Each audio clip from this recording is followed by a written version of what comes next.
Hey, coming up on the show, we have Edgar Winter. So stick around. He's got a new album out called Brother Johnny that's a tribute to his brother, Johnny Winter. And it's an all-star studded event of guests, including Joe Walsh, Taylor Hawkins, Kenny Wayne Shepherd, Billy Gibbons, and many more. So he's going to tell us all about it. Plus, we talk about his two biggest hit songs, Frankenstein and Free Ride. It talks about playing in the Ringo Starr All-Star Band and more. Stay right there.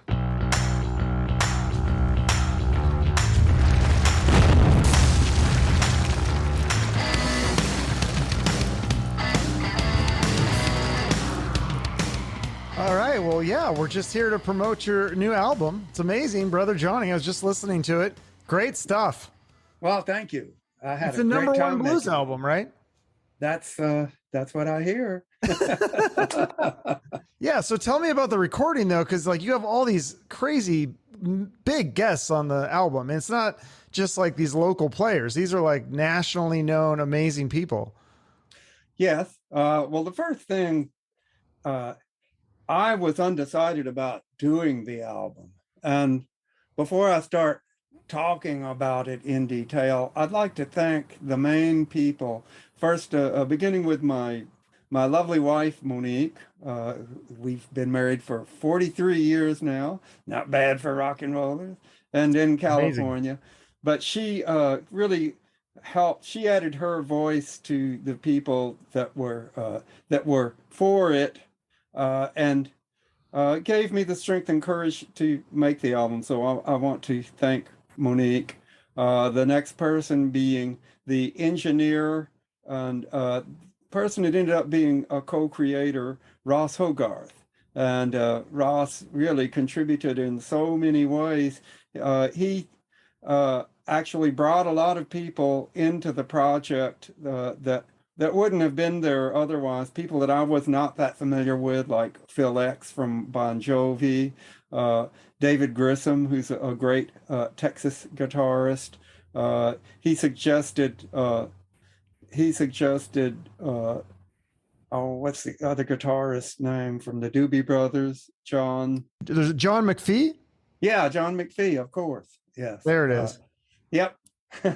John McPhee of the Doobie Brothers. I'd forgotten what a great slide player he was, listening to all of the early slide work on the Doobie song. And of course, Ross had worked with Kebmo. I did the Taj Mo album with Taj Mahal and Kebmo. So, it was through Ross that Kebmo ended up on Lone Star Blues. So, it just wouldn't be the album it is without Ross. And finally, the president of Cordo Valley Records, Bruce Corto.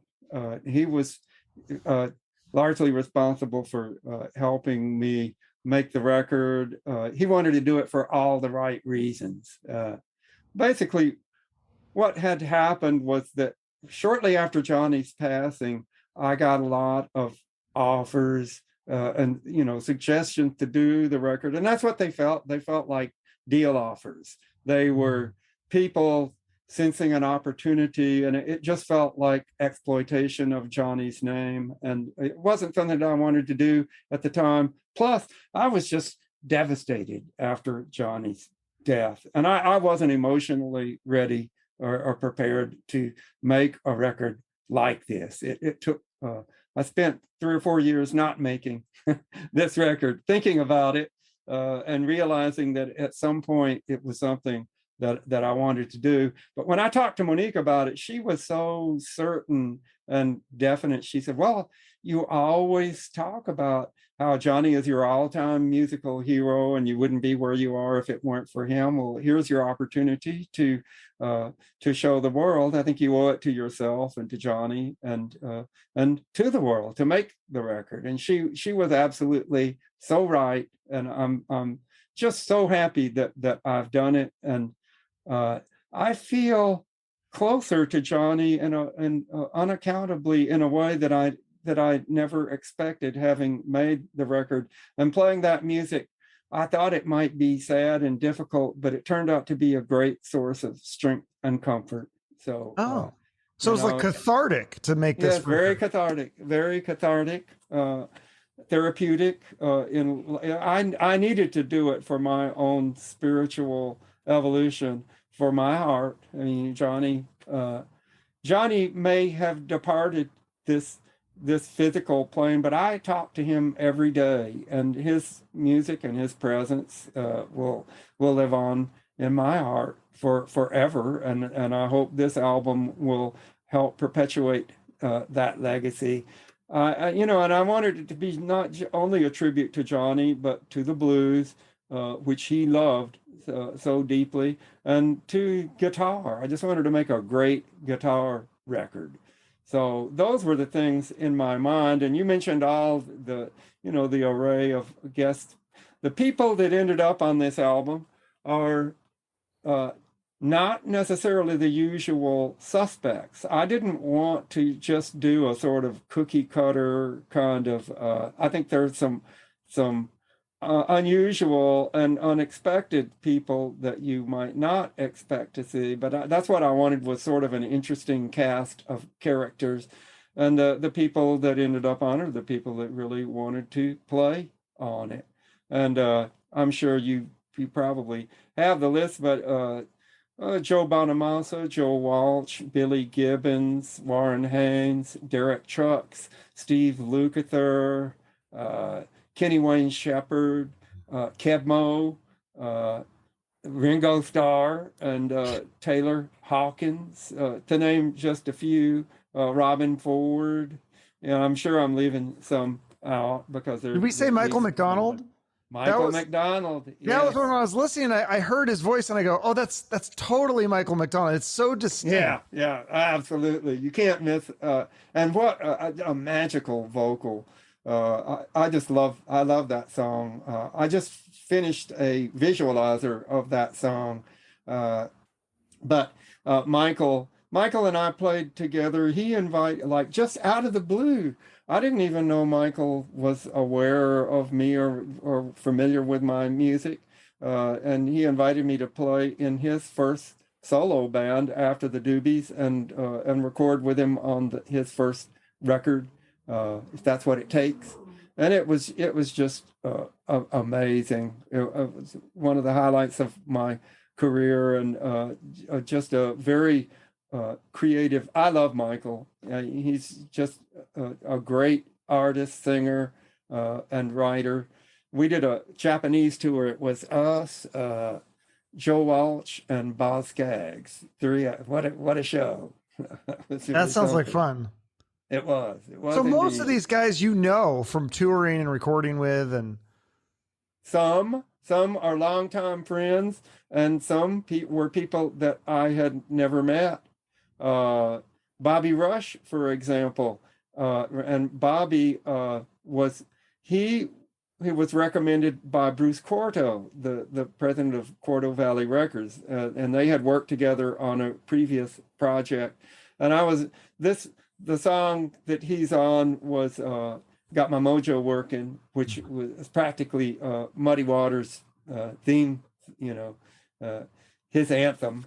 And I toward the end of the project, Ross said, "Hey, we don't have anything by Muddy on here." And, Johnny just idolized. He loved Muddy. I think the highlight of his career was getting to play with Muddy and produce those records that they did together. And I said, man, how could I have overlooked that? So that one is not only a tribute to Johnny, but to the Chicago blues. And Bobby Rush is the perfect guy to have on there, because he was like in with that whole, like, Muddy Waters, Little Walter, and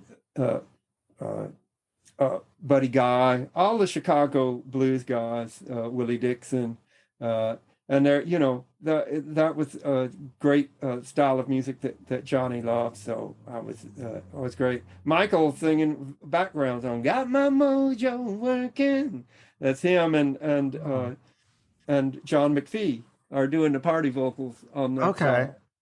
Yeah, some of the ones that are most interesting to me are the people that I didn't know. I was like, I'd never heard of Doyle Bramhall. Is that how I say his name?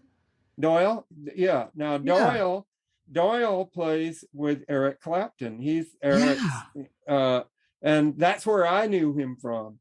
but he's really connected with the blues, with the foundations and so forth. Very highly respected, and I just knew him from playing with Eric, and I didn't realize he was another guy that Ross Hogarth turned me on to, and we wanted to do one of those acoustic on every one of Johnny's records. He always had one of those songs without any drums or bass. It was just him playing acoustic guitars, and he'd usually play 2 or 3 of them, like play a standard guitar and one of the old National slides. Yeah, because that song is like, it's so old school bluesy. That's one of my favorite songs on the record. I think it was really cool. Like just listen, it was like, this sounds like old school blues, just very, very, very authentic.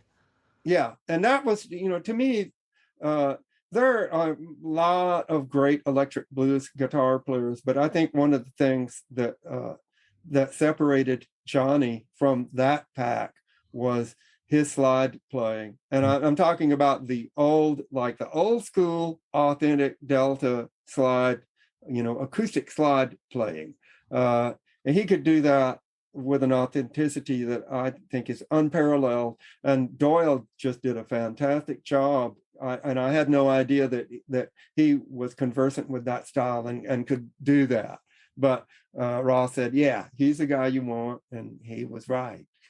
Yeah. Well, so, and then you originally tried to get Eric Clapton, Jeff Beck, and Jimmy Page, and you couldn't get those guys though. But so it's just like really hard to get, because the guys you got Ringo Starr, you got some amazing people, but it's like, I'm curious why you couldn't get those 3. Well, I never spoke with them and got direct. I just put the word out, and they knew. When I thought, like, who are the first 3 guitar players that come to mind, and those were the 3. But I didn't really expect them to do this, in all honesty, because the logistics of it would have been difficult, trying to go to Europe or get them to come here in a lot of cases. And there were certain guitarists that Johnny loved, and those are certainly top the list. But he loved Billy Gibbons, and he always talked about Warren Haynes and Derek Trucks. So most of the people that are here are they're there because Johnny would. That's what Johnny would have loved. The people he really felt strongly about, and I tried to get as many of those people as I could. But I never I don't. Someone must have asked me that question in an interview. But those are 3 of the people it would have been great to have had. But like I said, I never actually seriously thought that they were going to do it. So I never established direct contact with any of those people or got like a formal yes or no. But there you have it. Yeah, they must have tons of those kinds of offers too. So it's hard. Oh, absolutely. Yeah. Yeah. Yeah. Yep. Yeah. But so then you wrote, they're obviously mostly cover songs, but you wrote 2 songs on the record, right? Lone Star Blues is one of them. What was the other one that you wrote? The other one is End of the Line. Okay. The last song on that's more of a classical piece. And well, I'll talk about Lone Star a bit, and Kebmo's performance is just amazing on that. Another truly authentic blues performance. But the backstory behind that song lies in that as kids, Johnny, one of the ways in which we were very different, we both loved music and we had different styles. Johnny loved the old traditional Delta blues, people like Muddy and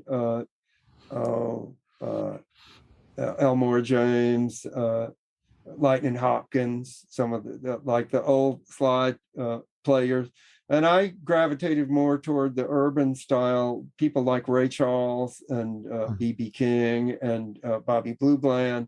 But the thing with Johnny had the drive and ambition. He had that dream ever since I can remember as kids. He was going to be a star. And he was Johnny Cool Daddy Winter with the pompadour and the shades and the guitar and the girls. And I was like the quiet kid that played all the instruments.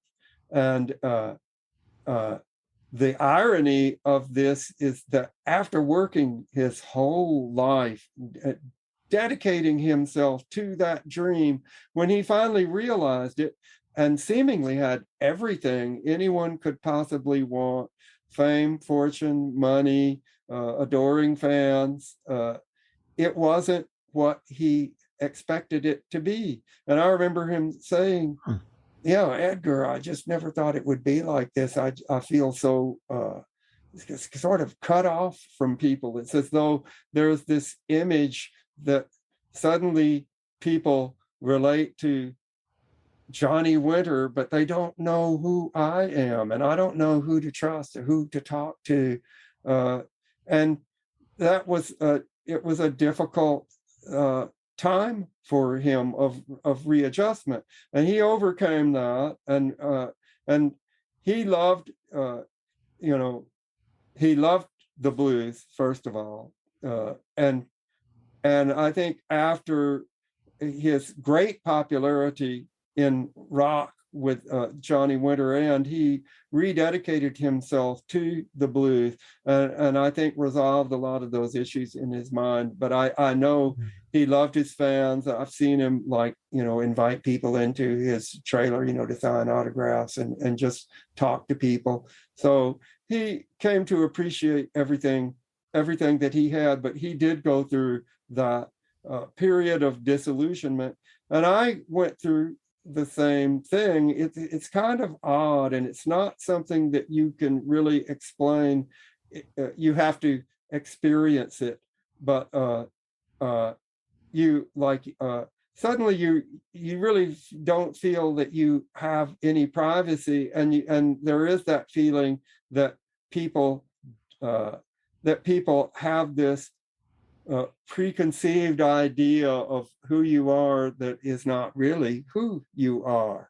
And that's just one of those things. So I tried to write the song Lone Star Blues in Johnny's voice and to give voice to those feelings. He never wrote that particular song, but he talked about it, and I knew the way he felt about it, and I thought it would just be a cool idea. And when I thought, well, a star being alone, Lone Star Blues, and we're from Texas, so That's perfect. No, that's a really cool backstory behind that. I didn't know that. That's really interesting. And the thing that I love about it is when I got Kevmo to do it, he did exactly what I was hoping he would do. He broke the song down completely, started over from scratch. He played all the instruments on it. And whereas if it had just been that story, it wouldn't have been the same. It's like when Kevmo comes in on those choruses, like, sounds like the Lone Star Blues. It's like he introduces this note of empathy, compassion. He's like the old blues guy, like that's like the young guy is going through these problems, and it's like he's saying, yeah, things can be tough, but it's going to be all right, and that just transforms the song. It makes it it gives it so much heart and a different feeling, than what it would have had without. So my thanks to Kevmo for making that song, so heartfelt for me. Yeah, no, that's even cooler now that I know the story behind it. That's like makes it way more powerful. Mm-hmm. That's really interesting. So that's kind of like lonely at the top is what you're saying, or like you can go through a period where the world's kind of weird in a way because you're having this interaction with people where it's not real. Yeah, it doesn't feel it didn't feel real to me. I never took it seriously. But see, the thing, I never had that expectation. That was never my dream. I just wanted to be a good musician. I just wanted to learn as much as I could about music. And I just love music in and of itself, for the beauty of chords, harmony, melody, rhythm. I just love playing. And so I never took the fame thing that seriously. And well, I remember uh, like at the height of my popularity with Frankenstein being #1, and they only come out at night, being multi-platinum, selling millions of records. And this guy asked me, well, how does it feel to be a rock star? And I said, well, it doesn't feel any different than the way I felt before. In all honesty, I've never taken it that seriously. It really has nothing to do with me or who I am as a person. It's just people's feelings about who I am. Then years later, after all of that, the dust had settled, and I was doing another interview, and a guy, well, how does it feel to be a fallen rock star? And I said, well, it doesn't feel any different than when I was what you know a supposed rock star, or what I felt like before I ever had any degree of fame. I just said, I had nowhere to fall. I never elevated myself to begin with. I never put myself on any kind of pedestal. To me, it was just kind of fun and a nice, a cool kind of free ride experience. So, Right. I like that. That's a good callback. But isn't that part of it? The experience, like being validated for creating this art. Like if you just played music and and 2 people listened, it wouldn't be the same as if you're going out there, and even if it's like 50 or 100, you have to have some sort of audience interaction, people clapping. I mean, maybe you don't need the giant stadiums of 40,000 people, but you need something, right? well,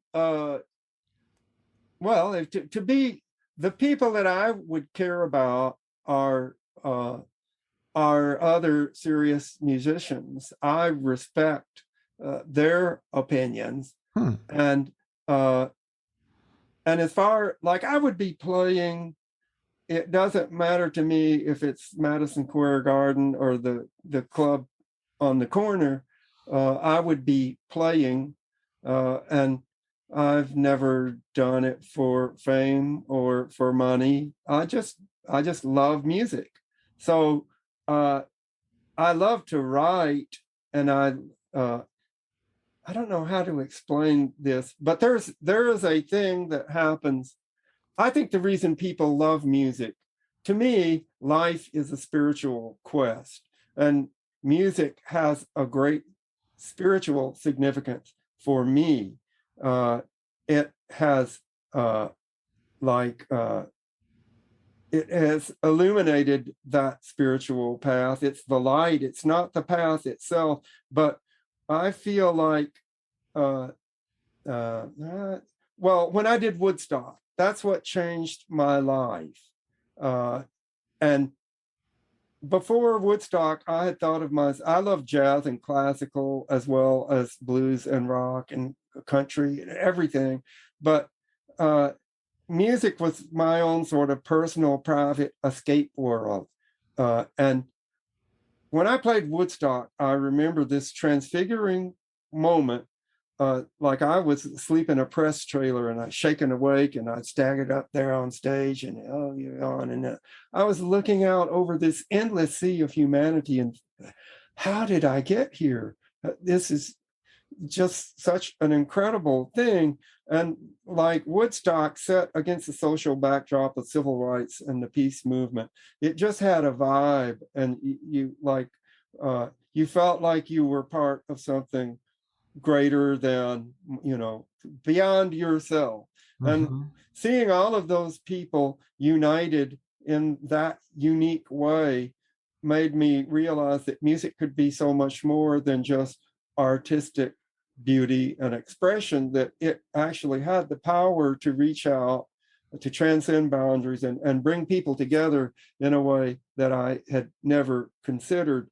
And after playing Woodstock, that's when I started to think about what it might be like to be an artist rather than just a musician. And then I started writing songs. But getting it back to the spiritual aspect, when you play music, when I play or when I'm listening to a great performance, there's something uh, that happens. You can call it like being in the zone or some kind of spiritual experience, but for that moment, uh, all your cares and worries fall away, and you're just there in that moment, and you have this feeling of being part of something beyond yourself. And that's the way I think about music. And when I hear something like, there's music, it either takes you somewhere or it doesn't, and that's the only classification. I never understood why. I always felt like record companies they want their artist to be like a rock guy, or he's like a rock star, or he's a blues guy. And it always seemed like, or he's country. It always seemed sort of like musical segregation. It's like, okay, all you cowboys are going to play country music, and all you black people are going to play blues. And that gives us a target audience that, we can decide how to market this music. And I just sort of rebelled against and flew in the face of all of that. So the first album that I did, the Entrance album, was sort of a combination of blues, rock, jazz, and classical. And it had like a 25-minute continuous side that was sort of like a symphonette with different movements in different styles of music. And that's what I've tried to do throughout my career, is sort of make people aware of all the great variety of music that's out there, and just to broaden musical horizons. And so I guess in terms of seeking a wider audience, like you were talking about, well, you must want to be successful.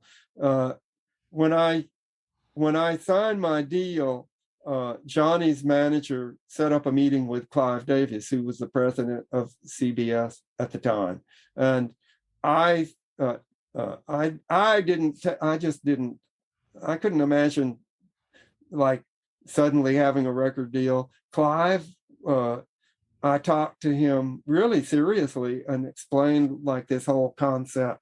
And I said, this music is highly experimental. It has no commercial potential whatsoever. And if if you want to offer me a deal, great. But I want you to know that I can't imagine this actually selling big numbers of records. And he surprisingly said, well, I'm okay with that. Are you sure you are? And I thought that was a very perceptive thing to say, because I really thought about it and thought, well, how is it going to feel if I put my heart into this, and then and the album was critically acclaimed, and it did, it didn't sell tons of records, but I was so proud of making that record. And I owe a great debt of thanks to Clive Davis for believing in me as an artist, and making me, Johnny and I, two of that unique upper echelon of people that Clive Davis signed directly. And when I made They Only Come Out at Night, I was really thinking of Clive. I sort of did that. I felt like I had done 2 or 3 records, and the White Trash, I think Roadwork, went gold, but I'd never sold a lot of records. And I said, well, I kind of owe it to Clive. He's given me really generous advances, for all of these records. And I'm gonna put together the quintessential all-American rock band and really, really do it.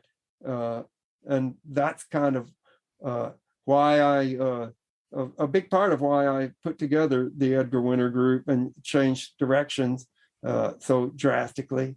That is such an amazing group. Dan Hartman, Ronnie Montrose, and Chuck Ruff. And It's funny though, if you like, it's like kind of like you said, like this is not music. I felt like Frankenstein, that would not be a thing where you'd say this is going to be a number one hit. Like if you try to No. convince a record label person of that, this is a smash hit, they'd be like, okay, like, but it was because it was so original. And there's probably so many bands that would try to do some sort of instrumental thing like that have failed. And somehow you did it. Yeah, but that was not intentional. That was Right. all accidental and just circumstance.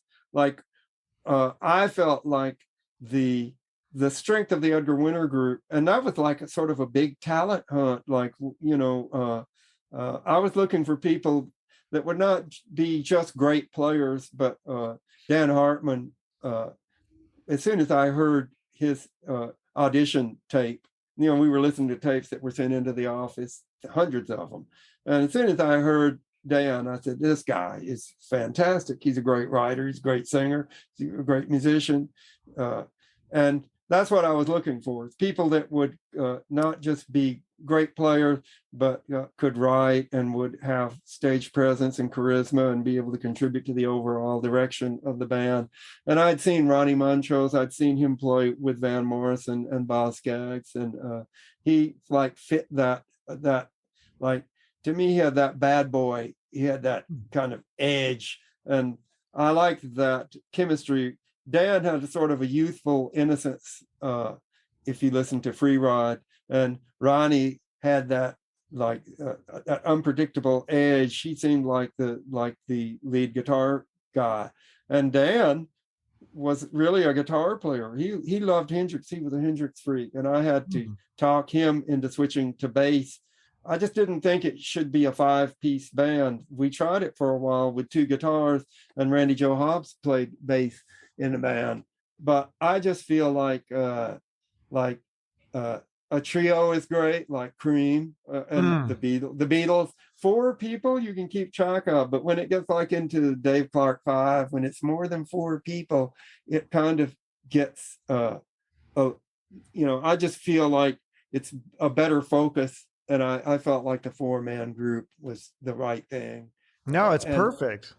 I love it. Well, sorry, go on. No. I was just going to say, yeah, I mean, I've heard you talk about the story behind Frankenstein and how you guys, that was actually like a 30-minute song. And then you pieced it together. So that's why they call it Frankenstein. But I don't know the story behind your other big hit, the one that, now did Dan Hartman, did he write the whole song Free Ride? Is that his song? It is his song. And I'm surprised that he would give that to that girl. I thought he would hang on to that for his solo career or something. He brought that to the first time you heard that, you must have said, that's one where you would go, yeah, this sounds very pop oriented. This is like a hit. Yeah, it's exactly what I said. And it wasn't complete. In other words, when Dan and I wrote together, he was great to write with, incidentally. Dan had a great radio voice and a great commercial ear. He loved commercial music. I, coming from a jazz and classical background, my music tends to be more complicated, and I have to think when I want to write something that I think is going to be accessible to a large number of people, I just have to simplify and think differently than I normally would. But Dan just goes there naturally. And when I heard Free Ride, I instantly heard this sounds like this is a radio song. I'm driving along digging this. But we did work like one of the things I did that I questioned about Free Ride was the mountain is high, the valley is low, you're confused on which way to go. So I've come here to give you a hand and lead you into the promised land. It's a little messianic. It has a certain pretension about it. And I was thinking of Free Ride in the spiritual sense. So in the second verse, he didn't have lines. He said, all over the country, I've seen it the same. Nobody's winning at this kind of game. And I said, we've got to do better. It's time to begin. All the answers must come from within. And that was my idea of Free Ride. Then at the end, like I said, well, why don't we gospel out on the end and do the "Come on, take a free ride, yeah, yeah, yeah, yeah." I thought that added, an important element to the song, and also I put the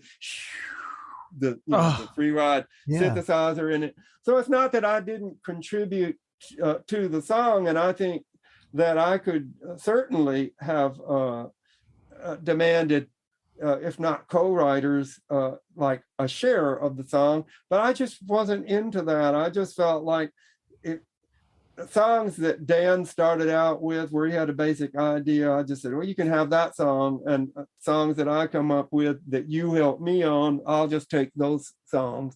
And that's just kind of the way we did it.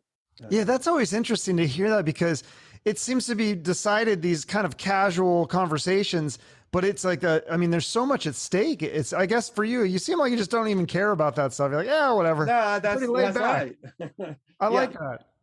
That's really refreshing. Yeah. I mean, you guys did so many shows, so many tours. I mean, you basically toured with every major 70s band, from Alice Cooper to the Allman Brothers. I mean, what shows stand out for you the most in the 70s or since then? I mean, you've pretty much played with everyone, right? Yeah. Well, there are definitely shows that stand out. Woodstock, obviously. The first time selling out Madison Square Garden, the first playing Albert Hall. But in terms of my career, the things that I think of as really meaningful, I think coming up with the idea of putting a strap on the keyboard, that to me, it's a deceptively simple and obvious idea. You'd think someone would have come up with it, but that really changed the face of music. That like synthesizer was very controversial at that time, and being so I was being variously acclaimed and accused of ushering in this whole era of the synthesizer. And a lot of the people were using the synthesizer to emulate the sounds of already existing instruments, like to be a piano or a string section or a horn section. So it was putting musicians out of work. And also there were people that were more programmers and not that musical, that were just doing dumb loops and causing computers to play things that they were physically not capable of playing. And I totally rebelled against that. To me, synthesizer is one of the most human instruments in existence. If you look at a piano, for example, it's rods and pedals and hammers and strings. It's a machine.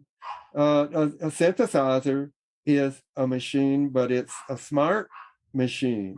You can make it sound virtually like anything with wave synthesis.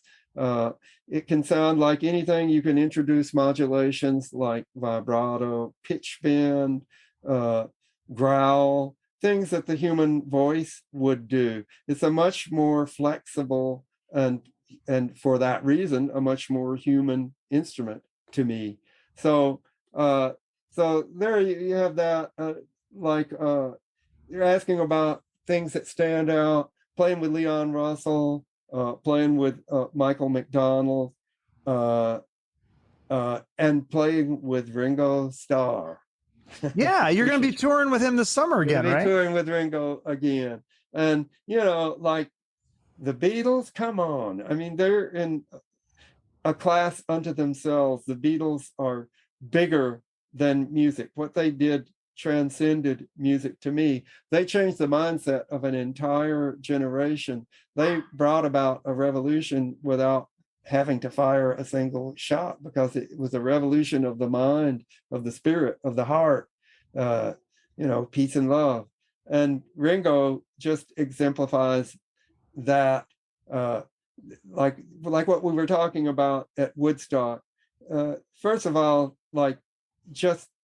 I never dreamed when I was a kid that I would get to meet these people, much less get to share the stage with a lot of such great musicians.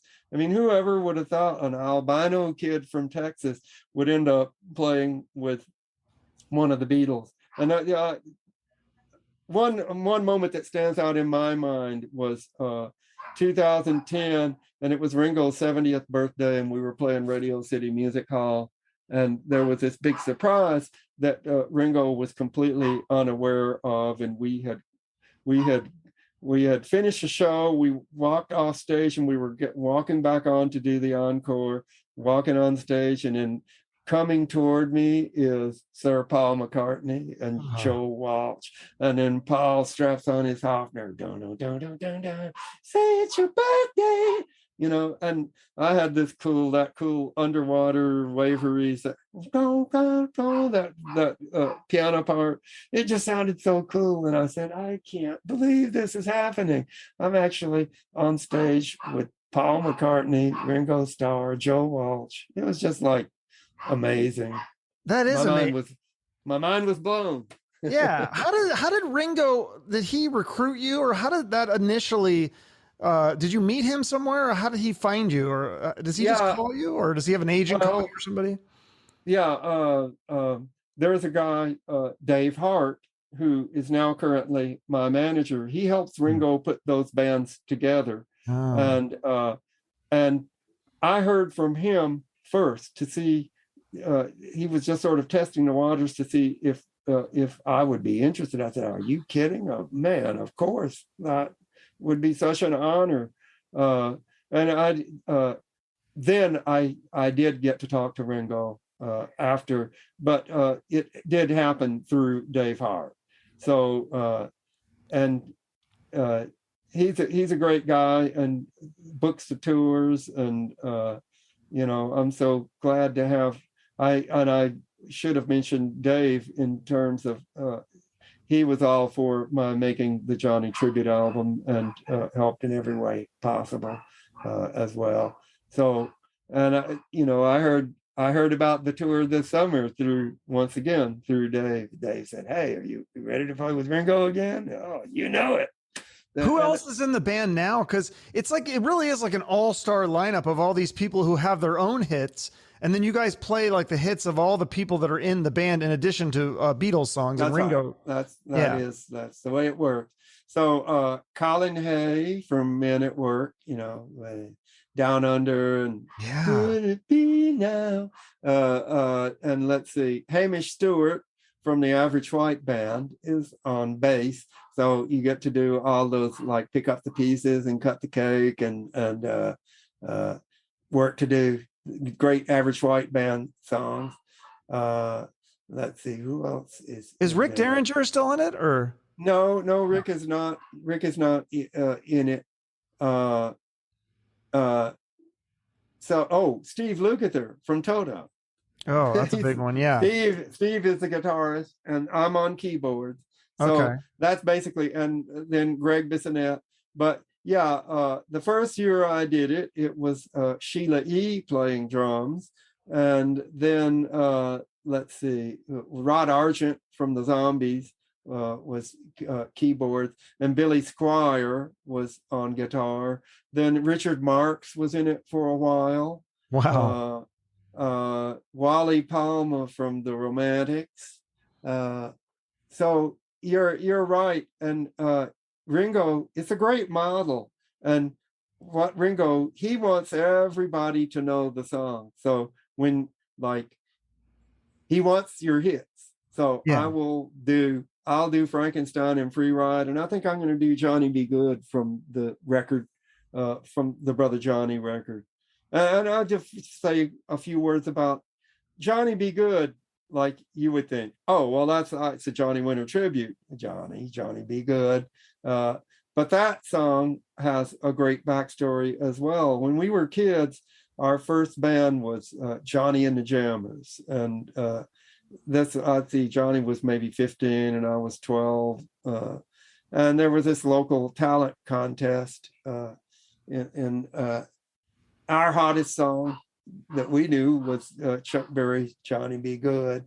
And, you know, when I think of rock and roll to this very day, I think of Chuck Berry. And I, you know, to me, it was like Chuck Berry and Little Richard really started. They created rock and roll. So anyway, we entered this contest. We went on, we played that song, and we won. And the first prize was you get to make your very own record.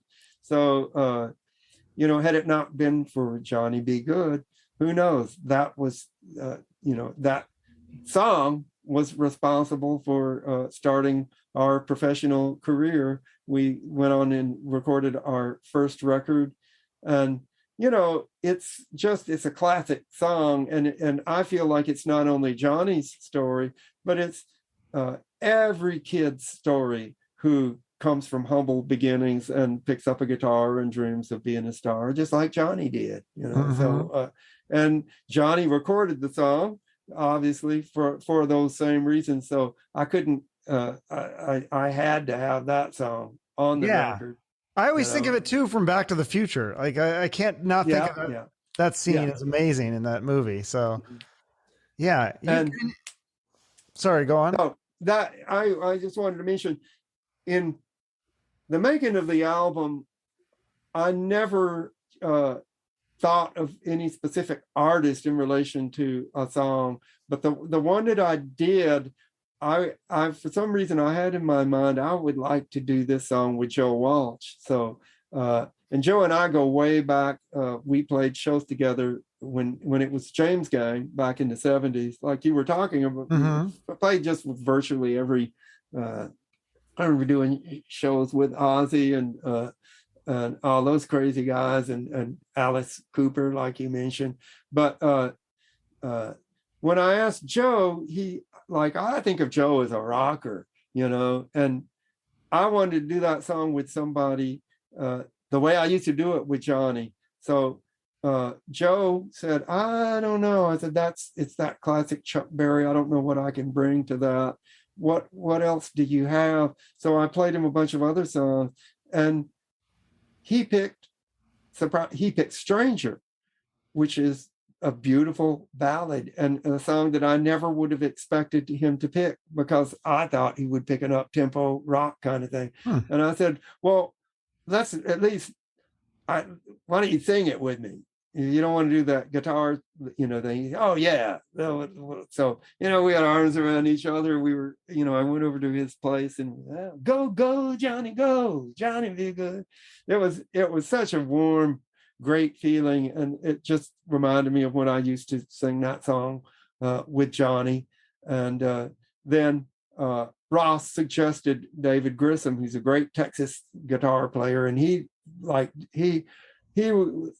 had that perfect synthesis of he listened to the way Johnny played it, and everybody knows the way Chuck did it, and he went right down the middle, and it was just very cool.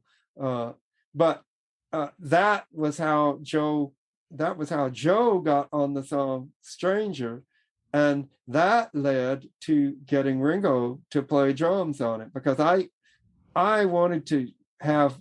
I thought, how cool would it be if I could actually get Ringo to play on a song? Nobody would expect to hear Ringo on a blues record like this. And I thought, well, he has those classic Ringo tom fills. Dun, dun, dun, dun, dun, dun, dun. And I thought, well, Stranger would be the perfect song to give him that. It's very open and give him all that space to do that. But a lot of people aren't aware of the fact that Ringo is married to the lovely Barbara Bach, and Barbara's sister, Marjorie, is married to Joe Walsh. So Ringo and Joe are brothers-in-law. And I thought, now that I've got Joe on Stranger, that might help. It would be so cool to have them both on the same track. And I called, I said, well, I finally got up the nerve to call Ringo. And Edgar, I'll do it for you. And I said, oh, man, I doubt that he plays on that many people's records. No. It touched my heart, and I sent it over to him. He did it at home. Of course, he's got all his drums set up,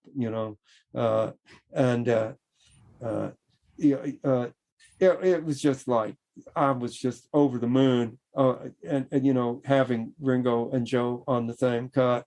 And then we were listening to it, and my wife Monique said, you know, Michael McDonald's voice would just sound perfect on this song. And as soon as she said it, I just said, wow. I I could just hear like, hello, pretty stranger. Just that haunting quality that Michael, like you said, That's a pretty as soon good as Michael you heard it, McDonald. Yeah. as soon as you heard it, Yeah. you know, You know it's it's him. just instantaneously, and it's just such a magical. And so you look at that song like Michael McDonald, Joe Walsh, and Ringo Starr. What an unusual array of people to all be on the same song. So That's just that one song. I mean, the whole album that's is just one chock song. full of stars. It's amazing. I love it. Uh, It's great. yeah. How come you and Johnny, I know you don't really probably care about these accolade kind of things, but don't you think you and Johnny should be in the Hall of Fame, the Rock and Roll Hall of Fame? Well, Johnny should for sure. Yeah, I think uh, I thought Frankenstein should have gotten the Grammy that year, uh, which would have helped. But yes, in a word, I'm hoping that this album will help along those lines, because certainly Johnny deserves to be in the Rock and Roll Hall of Fame. And Yeah. we'll see if we can make that happen. I Yeah. would love it. That would be really cool. You have, I mean, like I said, you've toured with all these people, and then it's so funny because I was looking on your. I actually was trying to get you to do this show like 2 years ago, and I was on your Instagram, and I'm looking, and you have like Foghat and Mark Farner follow you, but then you have a couple of big icons from the '80s, Sebastian Bach and Nikki Sixx follow you. I was like, do you know those guys, or are they just fans? I guess they're just fans, because I didn't even know. I'm hearing this. I didn't even know they were on Instagram. That's Wow. cool. Yeah, That's they were, because great. I'm big fans of them, and it'll tell you on Instagram. You know, if you're following somebody else, these people also follow Edgar Winter, and I was like, oh wow, that's pretty cool that they're the big enough fans to follow you on Instagram to know what you're up to. So Yeah, I thanks for making me aware of that. That's one I had no idea of. there must be a That's lot of great. that kind of stuff though, where there's people that you meet that you're a fan of, and they say, well, I'm a fan of your music too, or right? Yeah, of course. And one of the things I love about music is if you just stick around long enough, you eventually come across all of these people that have helped. You know, for me, like I was saying, people that I never expected to meet, much less uh, get the opportunity to play with. And it's just, you know, it's been so rewarding for me, uh, and so unexpected. Uh, and like you echoed what a lot of people don't seem to be able to accept the fact that uh, they think, well, you must have wanted this to happen in order for it to have happened.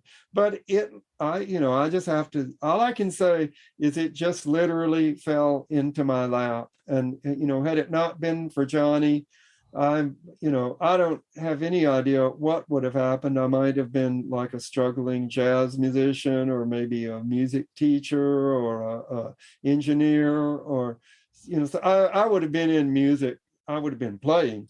That is an absolute certainty. But as far as, being, having any degree of fame and success, I don't know, you know. I don't know. Yeah, it seems like the cream always rises to the top. Like even if you didn't know Johnny, you're playing in some bar, somebody Yeah, discovers yeah. you, you meet this person, then I feel like it just happens. Like I don't know. I mean, I guess it's possible. Yeah, Yeah, maybe yeah, you would yeah, have yeah. taken a I'm different not path. saying, Yeah, I'm just saying I don't know. yeah. Something would have happened, but this being the thing that happened. And you know, uh I can remember back when we were kids, and I've mentioned this before, but I remember one afternoon we were sitting up in the treehouse in our backyard that our dad built for us, And Johnny was kind of staring up into the branches, and he said, "You know, I'm going to make it one of these days, and you may not believe it, but you are too." And he said, he looked at me, he said, don't forget this day and remember what I said. And I I still remember that to this very day. And when I thought about it, like for days after that, and I thought, well, you know, no matter how old I get or how many years go by, uh, or what I end up having gone through, how far I end up from home, there's one person that I know in life will always understand what I've been through. Because, like Johnny and I, we not only had that musical bond, but both being albino, we had a kind of a different world view, and we were really inseparable as kids. And we learned to play together, and we had almost a kind of telepathic musical communication going on, and uh, and you know I still remember those times. And it's funny how, like, just moments in your life are so vivid. And I can't remember anything else from those periods of my life, but uh but I remember those specific things. And that's what I was thinking about when I recorded this album. And it's like, the other thing that I thought is, should I just make a straight ahead blues record, and tribute to Johnny's, the great legacy that he left, or should it be a more kind of personal dedication from me to my brother, and based on a lot of my own personal preferences? And I decided uh, it should be both. And that's what I tried to make it both. It's very personal to me, one of the most personal albums that I've ever made. But that's what I was thinking about, is it's not the album Johnny would make, but I think it is the album that he would want me to make for him. He always encouraged me to follow my heart and play the music that I loved. He, like, don't be afraid to play jazz. Like, and Frankenstein is a great example of that, as being such a weird, crazy song with all of these different elements. Uh, and thinking Free Ride would be the hit, the obvious hit. It's the irony is that after that album being released, we released Free Ride and it went nowhere. Then Frankenstein was like the B-side of the third or fourth single, and just got picked up by college FM underground radio stations. And it was just really a grassroots kind of thing, and then finally crossed over to AM, pop radio. But we never intended to put that song on the album. We just had and as I said, I thought the strength of the Edgar Winter group lay in the co-writing between Dan Hartman and myself. And so whenever anybody asks me, do you have any advice? I always say, just play the music that you really have fun playing, that, follow your heart, and don't pay any attention to what trends are popular at the time, or what anybody in a professional capacity tells you, oh, this is what you want to do to be successful or be commercial. Just play what you honestly like. And that's what happened with Frankenstein. We just we didn't record the song. It was what went on in those days. Like, bands would come into the studio with 3 or 4 songs, and you would actually write. You would actually create an album in the studio, and it was very immediate. It was right now, and we would just come. So the cardinal rule was tape is always rolling, and so we'd come in, and a lot of times it was fun. Would warm up playing Frankenstein just because it was so much fun. It's a good way to loosen up. So we just accidentally happened to have 3 or 4 of these long half-hour versions. And then toward the end of the project, I was talking to Rick about it, and he said, well, maybe we could edit that into something. You mean put that on the record? I thought it was a crazy idea, but I love crazy ideas, and I love the song. I said, well, why not? I mean, what we got all these other things on there, why not have this? We'll end the album with that. It'll be the wild, crazy live song. And that's why we never thought of recording it, because it was just a killer live song.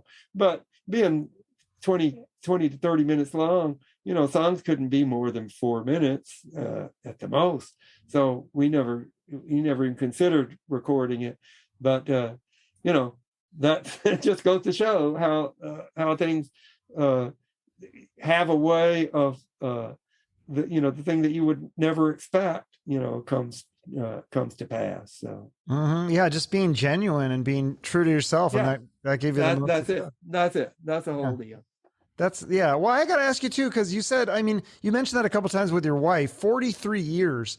What's your secret there? Because I feel like there's so many other marriages in the entertainment business that don't work out for whatever reason. How did you find a way to make it successful? Well, I think if you're truly in love, that's my parents were together till one of them till my dad passed away. I don't know how many years, 50, 70 years, but that's such an odd question. I really value my relationship with Monique the most highly of anything in my life. It means more to me, even like music has been a great part of my life, but I just think of us together as one indivisible unit. And I don't really think a lot of people like the idea of being married. And I think that they marry for a lot of weird reasons, out of convention to please parents, or they think it's the right thing to do. But I really do believe in that fairy tale image of love, and it's spiritual, to me. It is like, if you want to say that Monique and I are soulmates, but I just felt when I met her, I had that feeling. I knew that this was the person that I was destined to be with for the rest of my life. And I can't imagine any other way, but to me, it's just putting the other person's their wants and needs before your own, and just thinking that way, thinking of yourselves as together, rather than thinking of, well, this is what I want, and I hope what this other person wants, is compatible with that. Okay. No, that's really good advice. You got some really good wisdom here from this episode. I'm loving this. This is great stuff. Well, thank you. Yeah. Is there anything else you want to promote here at the end? I know, whatever happened to this, I thought you were doing some short stories or a musical comedy, whatever happened with that stuff? Did that ever come out? Well, that stuff that's ongoing. I do have a Broadway musical kind of version of Frankenstein, and I've got this series of I love those. I remember my mother reading from the Bible and from like the Lord of the Rings and the Chronicles of Narnia, those kind of books, and I love that style of writing. And eventually, so I've got this series of short stories that occur in this mythical realm called the Shadowlands. Yeah, and then I've got all this poetry. a collection of poems that I'm going to call the songs that never were, because a lot of them started out as song lyrics that I never got around to writing the music to. But most all things that I wrote for Monique, and I think that that's what makes them so beautiful and so personal. And I'll hopefully maybe this album will help gain a little visibility and maybe get me a publishing deal for some of that stuff. So yeah, I'm going to do, and I've got Shadowlands. I've got music to those short stories called Shadow Dance that I'll eventually release. That's sort of not really a soundtrack, but it is. It would be a cool package. I'd like to.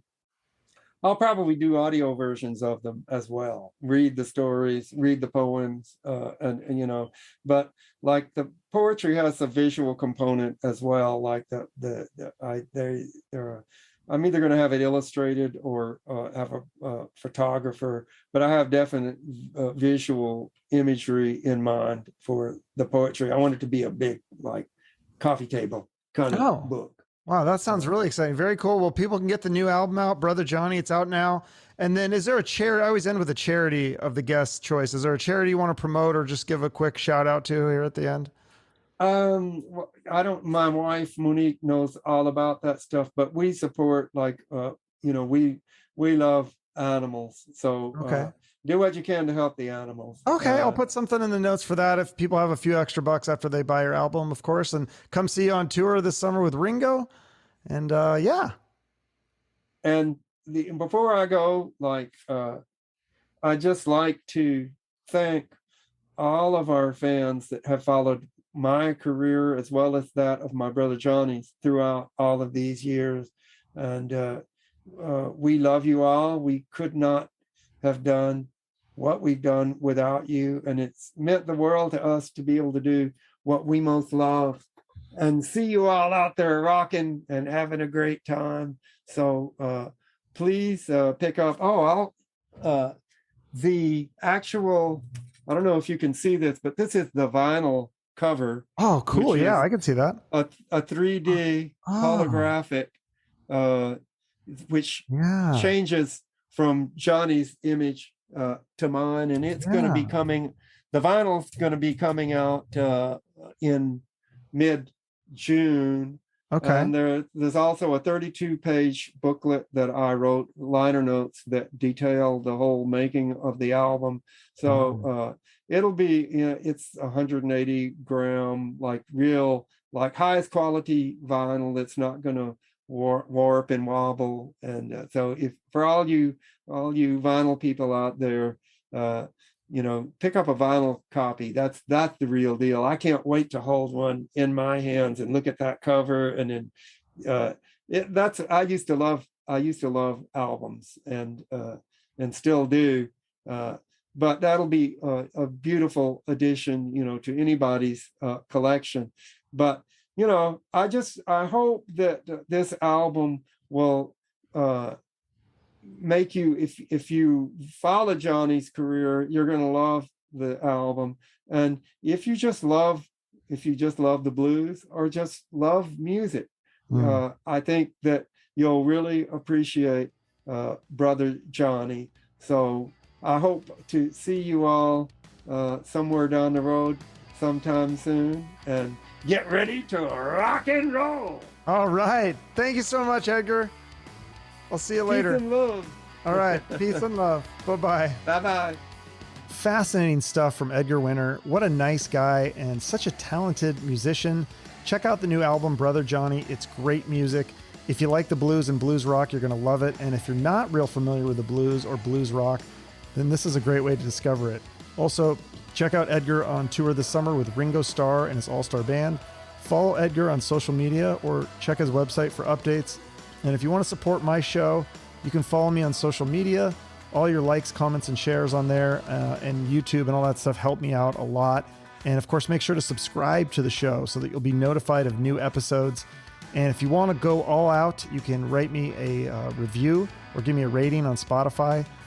Reviews on Apple Podcasts. I think Google lets you do reviews. Wherever you listen, I would really appreciate that. I'm very appreciative of all your support. We only grow the show through you. And with your help, we can make the show bigger and get great guests like Edgar Winter. And hopefully we're going to make a very entertaining and enjoyable podcast for people. Thanks again for listening. Have a great rest of your day. And remember to shoot for the moon.